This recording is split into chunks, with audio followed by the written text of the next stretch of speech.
Hello and welcome to Nationwide on the network service of the NTA. I'm Naja'at Tijani. You can follow this news broadcast live on our website nta.ng/live and on YouTube, NTA News Online. Our Twitter handle is at NTA News Now, while you can visit our Facebook page, which is NTA Network News, and find us on Instagram as NTA Network. And now the news in detail. 301 stranded Nigerians evacuated from the northeastern Ukrainian city of Sumy have returned home Saturday evening. The returnees, who are students who were trapped in the Ukraine war, landed at Nnamdi Azikiwe International Airport from Budapest, Hungary. Recall that a humanitarian corridor was granted for other nationals to move out of Sumy. The Director, Consular and Legal Services, Ministry of Foreign Affairs, Ambassador Bolaji Akinremi, welcomed the returnees, reiterating the federal government's commitment at ensuring the safety of citizens found in difficult situations. This is the sixth flight chartered by the federal government in the evacuation exercise mission for Nigerians stranded as a result of conflict in Ukraine. The total number of Nigerian evacuees from Ukraine now stands at 1,500. President Muhammadu Buhari has warned leaders and members of the All Progressives Congress to desist from name-calling and backstabbing ahead of the forthcoming March 26 convention, but to remain steadfast and maintain unity if the party is to continue on the path of victory and dominance at all levels throughout the country. But the Senior Special Assistant to the President on Media and Publicity, Garba Shehu, says the President asked the members to look at the once powerful main opposition, People's Democratic Party, PDP, now enfeebled and adrift, and learn lessons in disunity, management and corruption. The statement added that as the country prepares for the long run-up to the 2023 presidential election, we all expect a robust debate on the issues that matter, and what is going in the APC should be a reflection of this, not the infighting we are seeing. There must be no more distractions ahead of the convention to choose new leaders. Recall that the APC started out with a confidence of victory, and the party today enjoys that confidence in nearly 2/3 of our 36 states.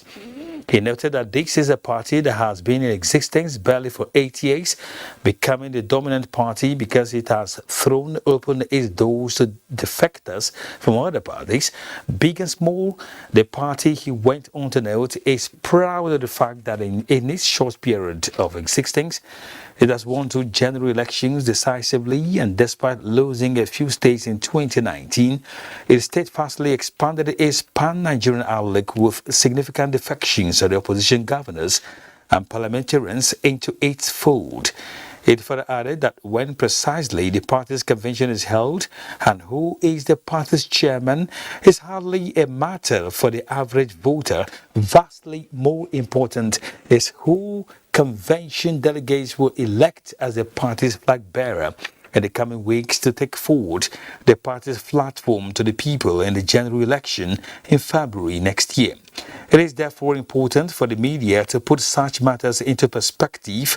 No one is debating policy differences here. That is for the general election. None of the declared aspirants and any of those that may step forward will change because of who may be in the party in the chairman's seat. It is essentially the same party. He added that, of course, the media are welcome to comment on the content of the character of the potential APC candidate, discuss their suitability for leadership, scrutinize their offer to the membership. Meanwhile, the People's Democratic Party has enjoined the youth to use technology to mobilize more youth for the party in its quest for electoral victory in the 2023 general elections. This was at the party's National Youth Conference in Abuja. Timothy Yusuf reports. The conference has in attendance PDP National Youth Leader, zonal and state leaders, including the Federal Capital Territory. The conference is examining the role of the youth as critical partners in the electoral processes. The need to leverage on technology to mobilize for future elections formed a key part of the address delivered by the representative of the party's national chairman. Yours is to mobilize. We have hope in you, and it is in you we feel this change will come. We shall encourage those without permanent voters card to quickly visit INEC registration centers nearest to them to get registered. Former President of the Senate, Dr. Bukola Saraki, highlighted the importance of the youth to national development. Let us marshal out our strategy for victory. We are ready now to act. Other speakers reiterated the resolve of the party's National Working Committee to ensuring that the youth form a critical mass in a government driven by the PDP. Timothy Yusuf, NTA News. Similarly, more Nigerians have continued to turn out for the voter registration exercise for the 2023 in preparation of the 2023 general polls. Utibe Achipong reports. Have you registered already? No, I did the online registration. Responses there from some Nigerians who are willing and ready for full participation of the 2023 general elections. Now, the permanent voters card allows an individual the right to vote for any candidate of his or her choice, but according to them, factors such as limited number of machines, rigorous online registration, limited registration centers, among others, are impeding the registration process. Now I'm still waiting for them to attend to me because now I need the voter's card. It's my right. Of the body language I'm getting here, since I have to do a press registration. Although few registrants were seen at some designated centers as at the time of this report, it was gathered that many Nigerians left earlier after successful registration, while others left out of frustration. While expressing their willingness to register, they are, however, appealing to relevant authorities for more supply of machines to ease the process. They don't have enough machines. They should buy machines. They are ready to do the job, but no machine. In Uyo, Utibe Achipong, NTA News. Meanwhile, breaking the walls of ethnic, religious and political divide among youth for a sustainable future for the country has resonated at the official launch of the We Together South-South movement in Uyo. Correspondent Uku Ekpeyon reports.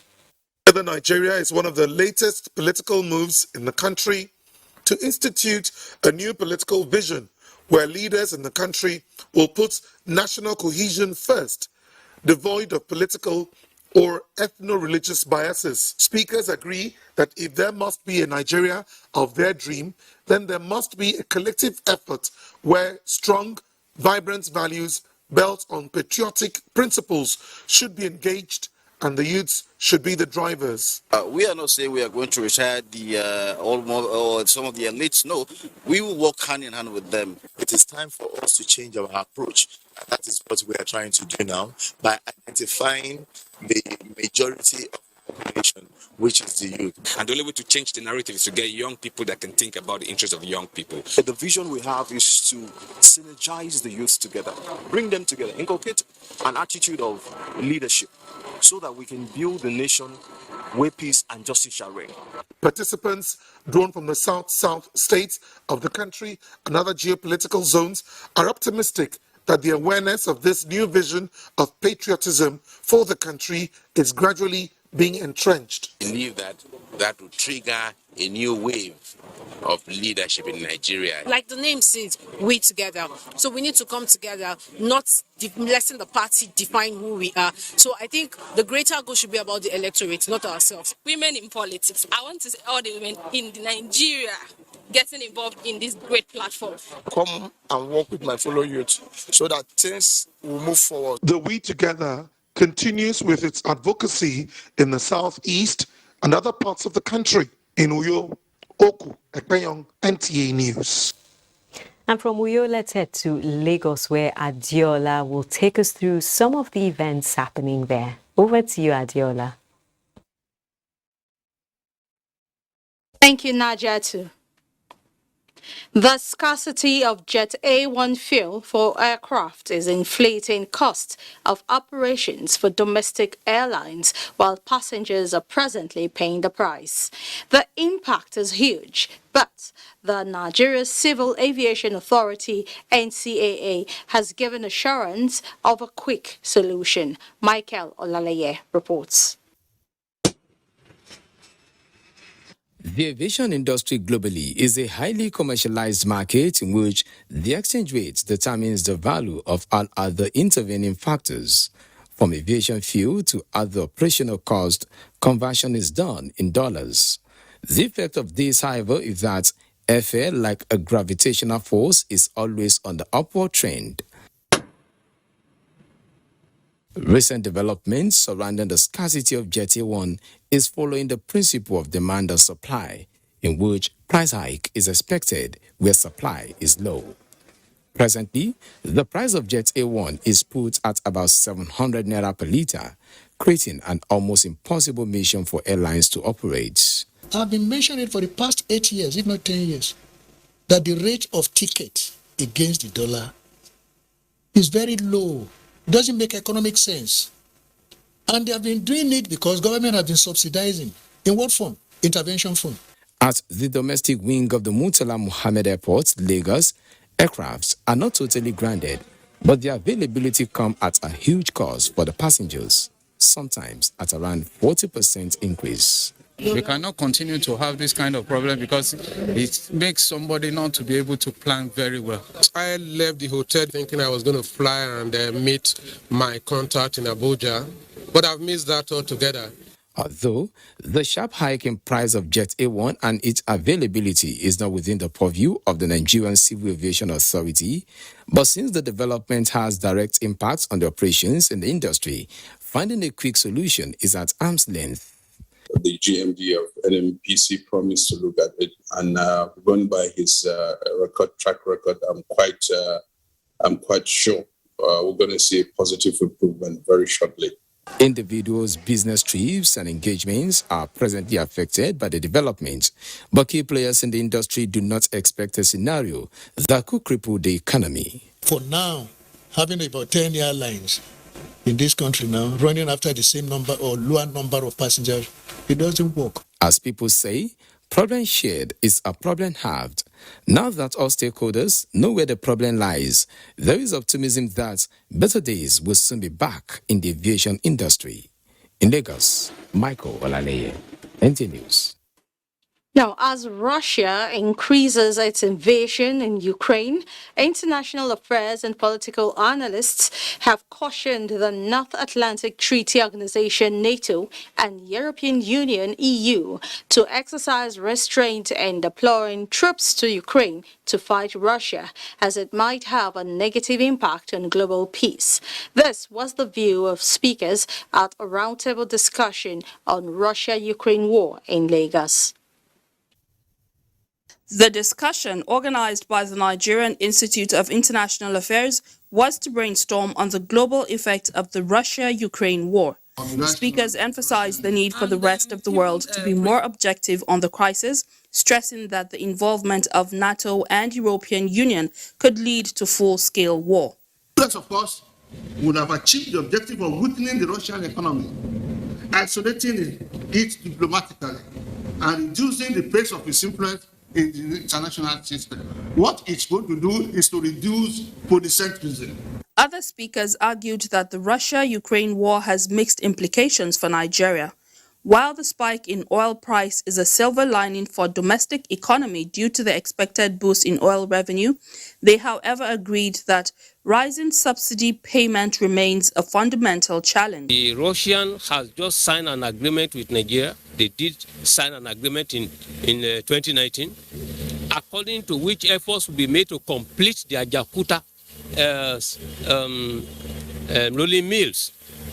Now, because of the war, Russia has suspended the funding of all international projects. It will usher in a new open economic system. Invariably, what the new world order, economic world order is going to be is that there will be this fight against the dollar remaining the convertible currency. The consensus was that the Russia-Ukraine war could automatically lead to the emergence and formation of new blocs with similar interest. According to them, the crisis is a wake-up call for the African continent to be more united against the prevailing economic uncertainties in the world. In Lagos, Ruth Ariel Samuel, NTA News. Those are the stories from Lagos. Time now to join Benin, where Obehi is waiting to bring us stories from that zone nationwide after this break. But don't forget, you can follow this news broadcast live on our website at nta.ng/live, our YouTube page at NTA News Online. You can visit us on Facebook at NTA Network News, our Twitter handle at NTA News Now, and on Instagram at NTA Network for updates. We'll be right back. To stay with us.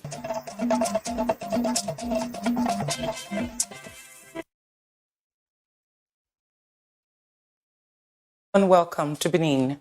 Edo State government says it will continue to place premium on the welfare of teachers and provide them with the right skills and environment to impact on Edo children.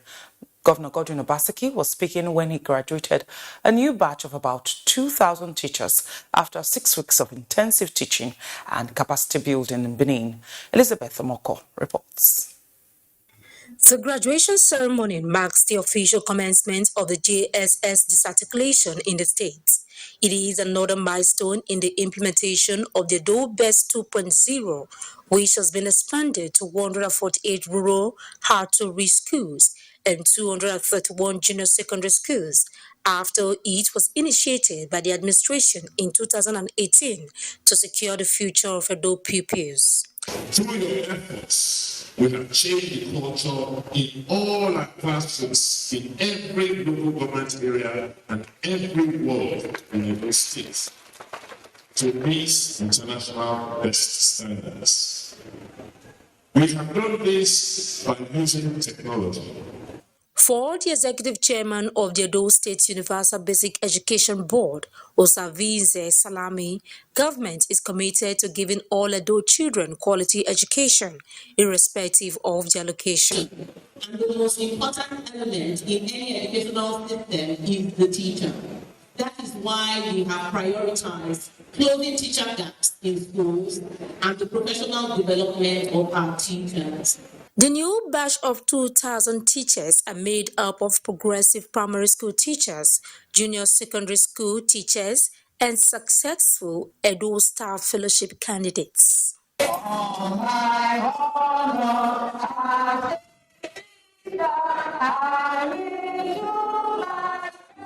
In Benin, Elizabeth Omoko, NTA News.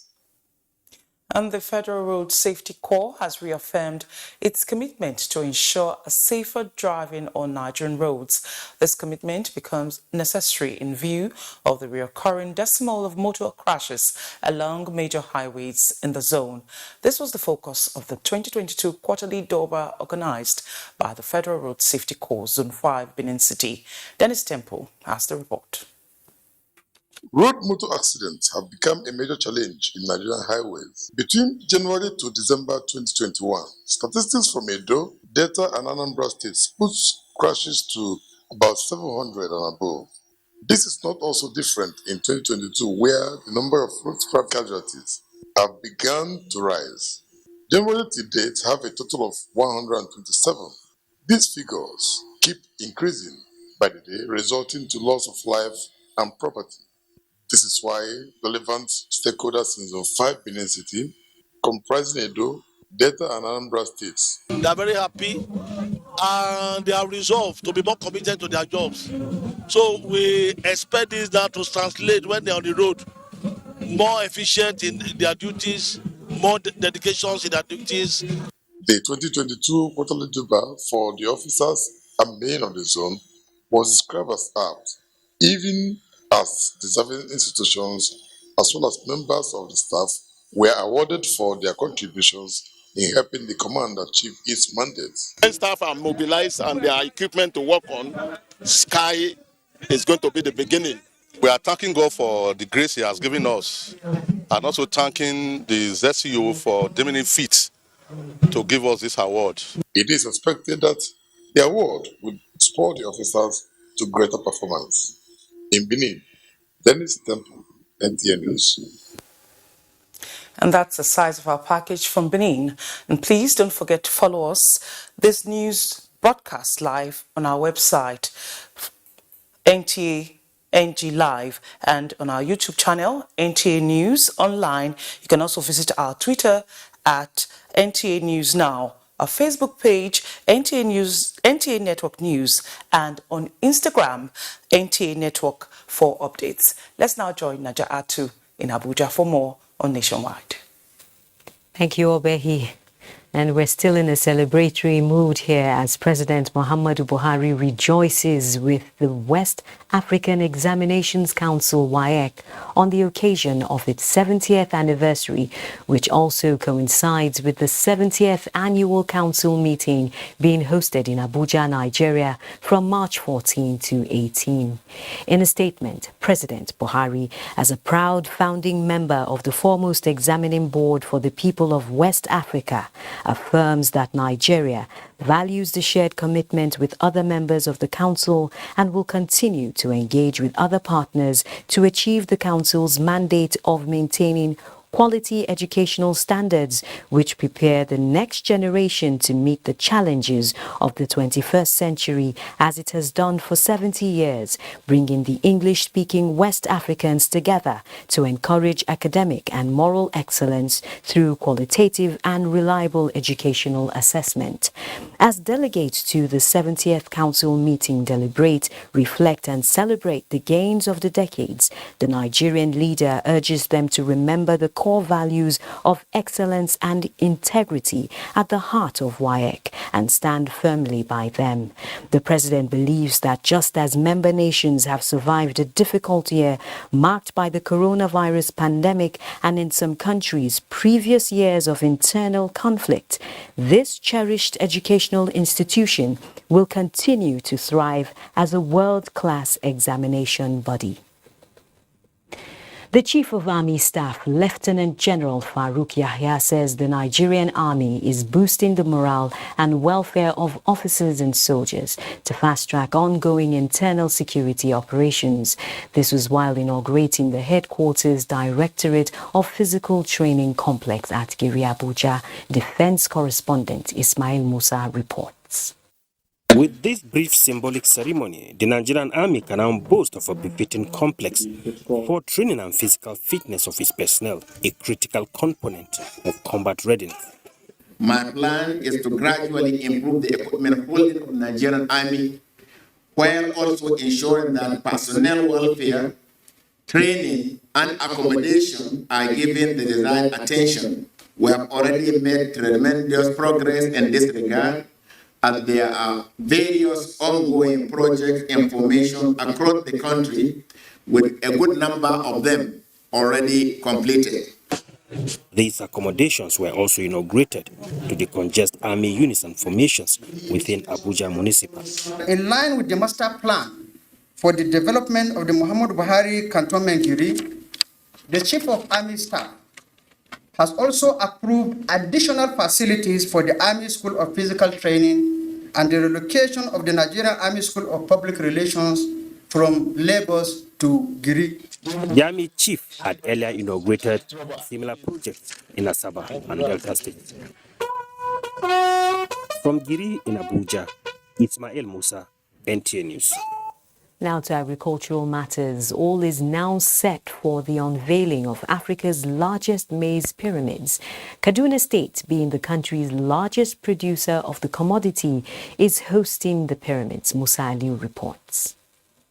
Thousands of bags of maize were used to establish 21 pyramids of various sizes. The smallest consists about 40,000 bags of maize, each weighing 110 kilograms. The pyramids are expected to be unveiled by President Muhammadu Buhari on the 22nd of this month. Farmers have never got it right in Nigeria than now. The farmers at the grassroots are happy. The loans are getting to them, and this is the result for everyone to see in Nigeria. And here is a group of commodity associations on tour of the site before the inauguration day. If well harnessed, Nigeria will be another country of its own. It will improve the living standard of the citizenry, improve the economy, improve every aspect of life in Nigeria. That is the general perspective of agriculture. Bello Anurfuntua said after the inauguration, the maize will be handed over to the Central Bank of Nigeria as a loan recovery program of the anchor brewers. Is to provide enough food security in the country. If we are satisfied with what we have, then from there we cannot export. So therefore now, whatever we produce is better to leave it at home so that our people will be self-sufficient in terms of maize or in terms of food security. Yeah, we ensure that the farmers are being guided properly, especially when it comes to farming, using the best agricultural practices when it comes to farming, from sowing to harvest. Nigeria remains the largest producer of maize in Africa, with output of more than 20 million tons annually, while the yearly national demand of the grain was put at 17 million tons as at the end of 2021. From Kaduna, Musa Aliyu, NTA News. The Nigerian Meteorological Agency NIMET predicted onset of rainfall in the month of May for central states and June to July for the north. However, it's 2 weeks into the month of March and the rains have begun. What are the implications of the early drops for Nigerians, particularly farmers? Charles Alpha tells us. After the drought comes the rains, and the thirst in the ground is satisfied once again, and then farming activities will begin. This is the most anticipated period in the life of an average farmer. Earliest onset of the planting season of 2022 was expected around 28th of last month. Farmers, because of these predictions, were advised to commence planting, and that in the coastal states like Akwa Ibom, Bayelsa, Cross River, Delta, Edo and Lagos, Ogun, Ondo and River States, dry spells were predicted could set in from May to August with different levels of severity. But barely 3 weeks into March and the rains are here. The residents here have been going through a lot of hell. It's been very, very hot, and you can't tell me that you have a nice sleep because of the peculiar nature of the weather. And so the rains that we have seen in the recent past, including overnight, it's a welcome development. What could this mean with the rains coming a little earlier than expected for farmers? If a farmer plants early and there's no surplus of them, he may have to replant twice, which is another expense, which is likely to be a loss. Rainfall cessation dates across most parts of the country in 2022 was predicted to be near the long-term average conditions, a safe period for the planting of various crops in line with the cropping calendar. The crops that can be planted during this period includes cassava, maize. The growing season is predicted to last between 250 to 300 days in southern parts of the country and 100 to 200 days in the north. Charles Alpha, NTA News. And still on agriculture, the United Nations Food and Agriculture Organization has predicted that the war between Russia and Ukraine, the world's two main sources of grain and fertilizers, will affect the global food supply chain. However, farmers and commodity associations in Nigeria are of the view that the country will escape the crisis. Musa Aliu analyzes the UN prediction and Nigeria's food production and supply chain. The outbreak of COVID-19 and subsequent lockdown of cities around the world has globally affected food supply chain. The United Nations has estimated that more than 821 million people suffered from hunger as a result of the pandemic. Just as the world is getting out of the coronavirus food crisis, comes the war between Russia and Ukraine. Both countries were producing more than 40% of grains the world consumes. Ukraine was a major supplier of maize and the global leader in sunflower oil used in food processing. The United Nations World Food Programme says global food supply is under threat as a result of the ongoing war. That we can produce. The policy, let's produce what we eat and eat what we produce, agriculture economists say is helping Nigeria out of global food crisis. I am also aware that because of the large margins in this business, more people are showing interest in investing in our agri-business. And today, Nigerian rice is available anywhere, everywhere across Nigeria, and indeed across some places in West Africa. Professor Morakio Abiodun Fakurede said Nigeria has developed food crisis shock absorber, with the country now less dependent on food importation. If Ukraine and the US and Canada and Europe and so on will ban exports, maybe we suffer for just a season. The next season, you can be sure Nigeria will pick up. With an increase in the global demand of food, farmers welcome the stand of the federal government to ban foreigners from buying food crop in the farm before getting to the market. We went to Ghana some time ago and just take some little seeds of dwarf cocoa. Do you know we're almost detained at the airport? And sometimes they use our people to penetrate the farm gate.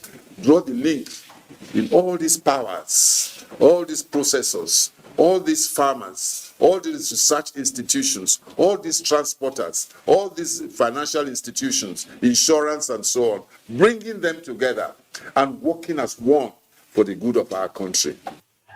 Records revealed that about 12 African countries relied on Nigeria for the supply of grains. Musa Aliu, NTA News. Thank you, Musa. Let's now join our Sokoto Center for more stories with Asma'u.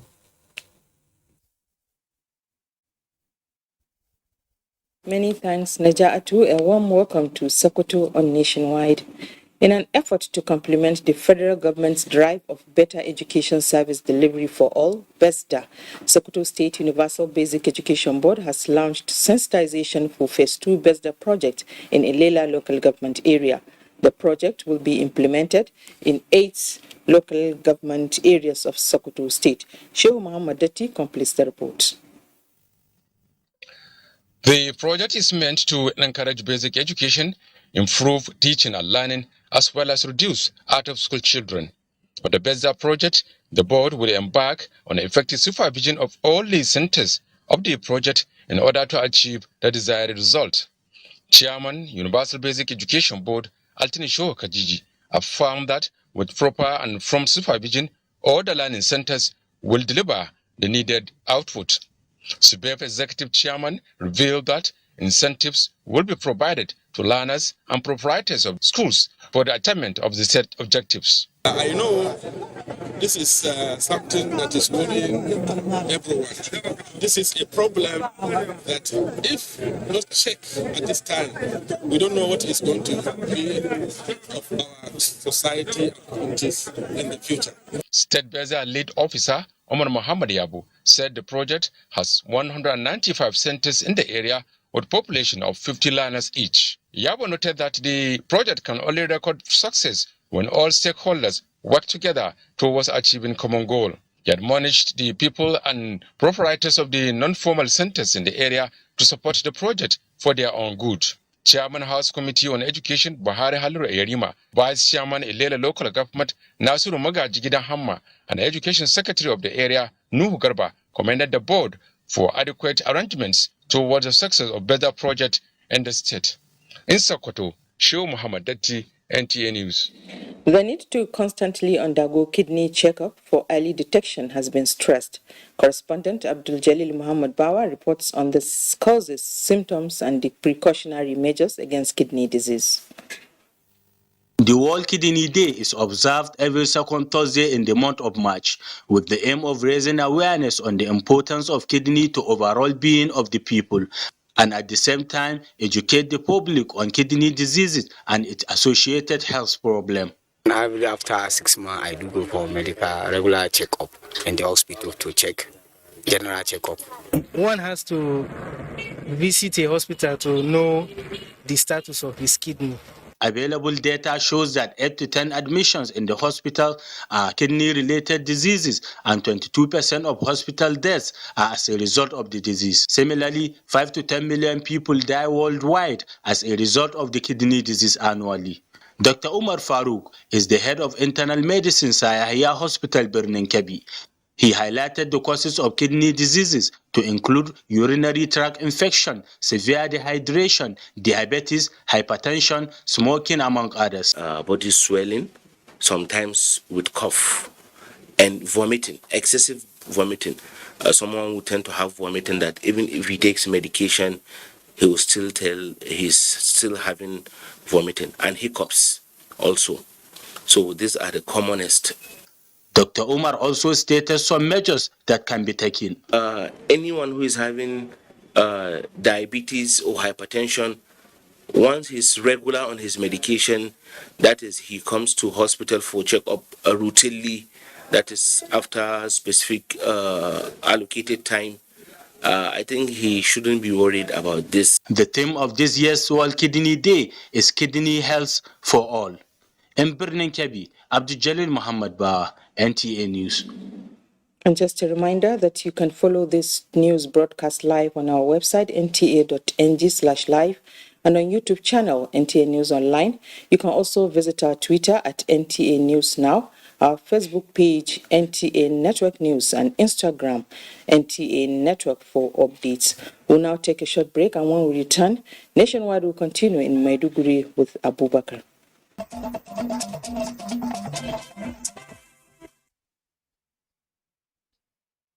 Thanks for staying with us on Nationwide up to this moment, and this is Maiduguri Network Center. Let's move on now. United Nations Development Program, in collaboration with Germany, Sweden, and other donor countries, are constructing 360 units of semi-detached two-bedroom houses in Garnam Mafa local government area of Borno State.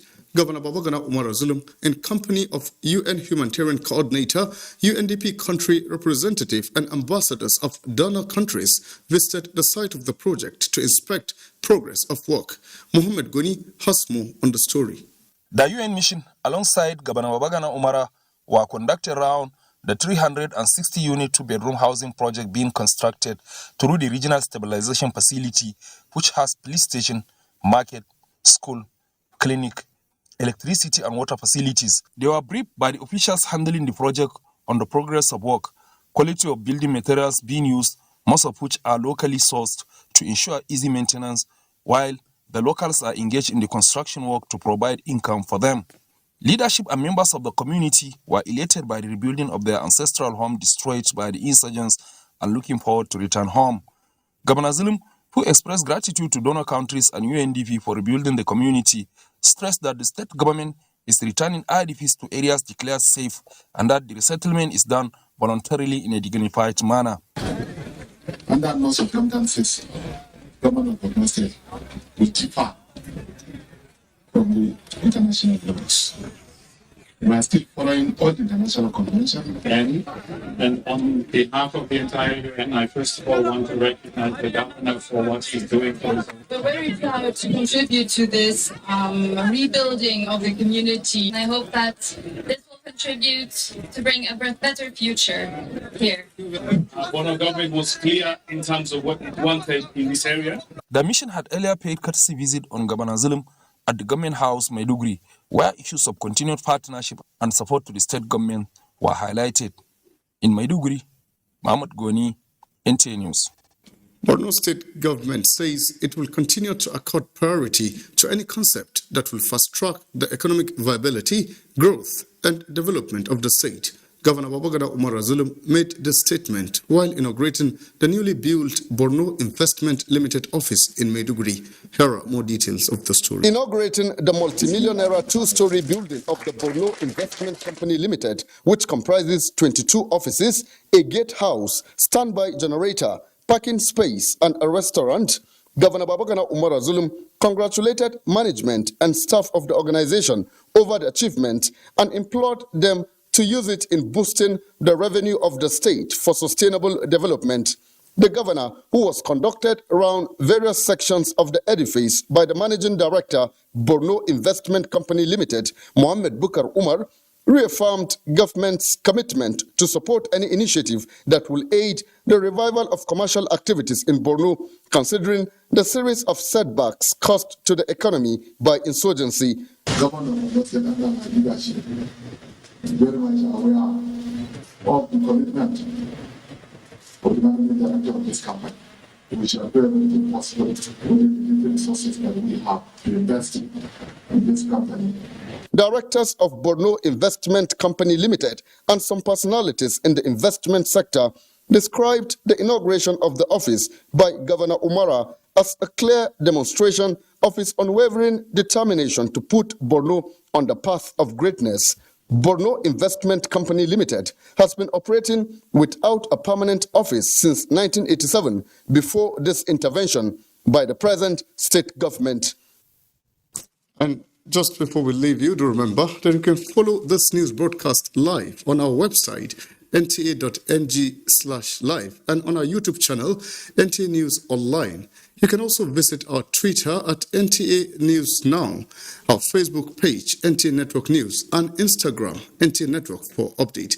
Let us at this point return to Najatu in Abuja for the last segment of Nationwide. Do enjoy the rest of the weekend. Thank you, Abubakar.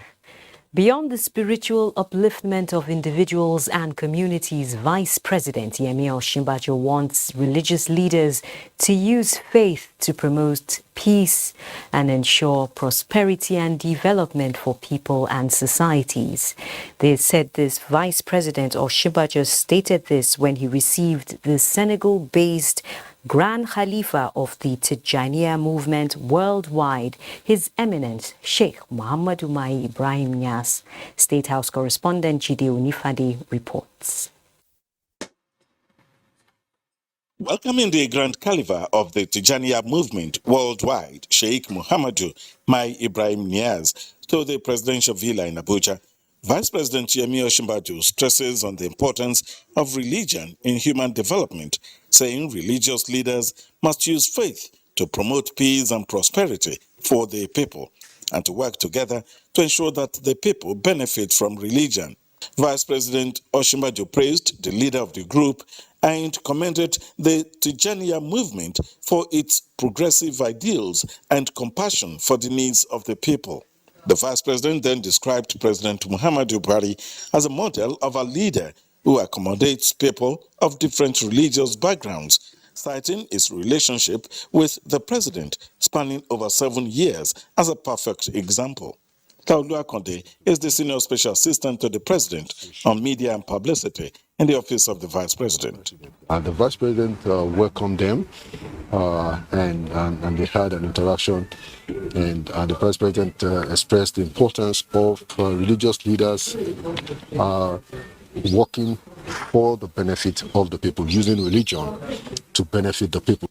Responding, Sheikh Niass, who spoke in French, thanked the Vice President for the opportunity to meet with him and his delegation, while describing the Vice President as a great personality, the type needed both in Nigeria and Africa.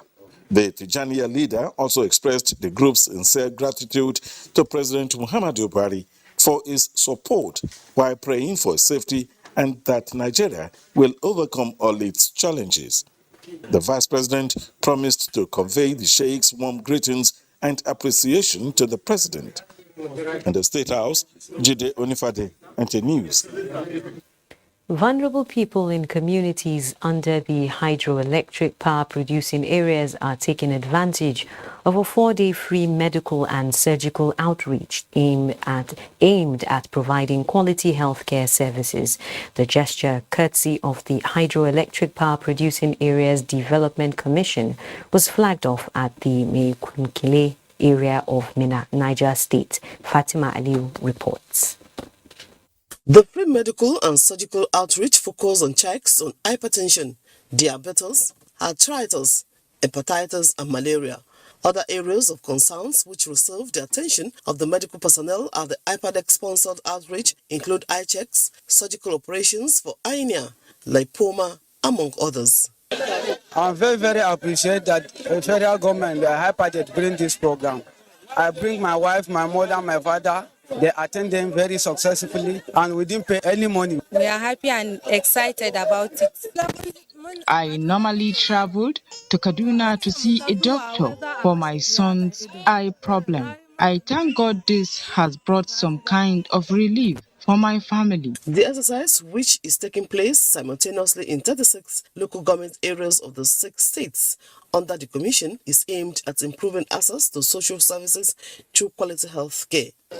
Most of the medical facilities near them are either primary health centers or rural health centers, and they don't have the opportunity of meeting consultants and professionals in the different disease areas that may be affecting them. So that's why we decided to mobilize specialists, consultants in different fields to come here at their doorstep. The intervention is okay, and we are looking forward to more of these interventions for our people. So we are grateful to the IPADEC, and we wish them well. We pledge our support and cooperation to them so that we all succeed. The initiative, targeted at more than 1,000 persons across the sister designated centers, is expected to hold quarterly. In Minna, Fatima Aliu, NTA News. The Japan International Cooperation Agency Alumni Association of Nigeria has pledged more commitment to building human capacity for the mutual benefit of Nigerians and the Japanese. This was made known at an event to mark the JICA Day celebration in Abuja. Kenneth Nanim reports.